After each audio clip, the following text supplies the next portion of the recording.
Friends నేను మీ వీరభద్రుని 40వ పద్యం విన్నాను.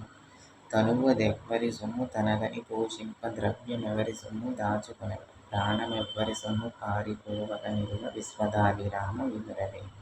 భావం ఏంటంటే తనదని పోషింప శరీరం ఎవరిది? ఈ శరీరం ఎవరిది? ఈ శరీరమే మనకు కాదు. దాచుకున్నట్టుగా ధనం ఎవరిది? ధనము కూడా మనది కాదు. అన్నీ భగవంతుడు ఇచ్చినవి. చనిపోయేకి ఈ ప్రపంచంలో శాశ్వతంగా ఉండుటకు ప్రాణం ఎవరిది? ఇక్కడే ఉండిపోతాను అనుకోవడానికి ఉండిపోదారన్నా ఉండలేవుడు, వెళ్ళిపోదారన్నా వెళ్ళలేవుడు. భగవంతుడు చూడడానికి పంపించాడు ఈ ప్రపంచానికి, చూసి రమ్మని. తను రమ్మన్నప్పుడు వెళ్ళిపోవాలి. అంతా ఆయన ఇష్టం, మన ఇష్టం ఏమీ లేదు. కాబట్టి మనదేమీ కాదు, అంతా భగవంతునిదే అని భావం. ఓకే ఫ్రెండ్స్, ఈ పద్యం నచ్చితే లైక్ చేయండి, షేర్ చేయండి, కామెంట్ చేయండి, సబ్స్క్రైబ్ చేయండి. అలాగే ఈ శరీరం చనిపోయి పంచభూతాల్లో కలిసిపోతుంది. గాలిలోని, భూమిలోని ఇలా పంచభూతాల్లో కలిసిపోతుంది అని భావం.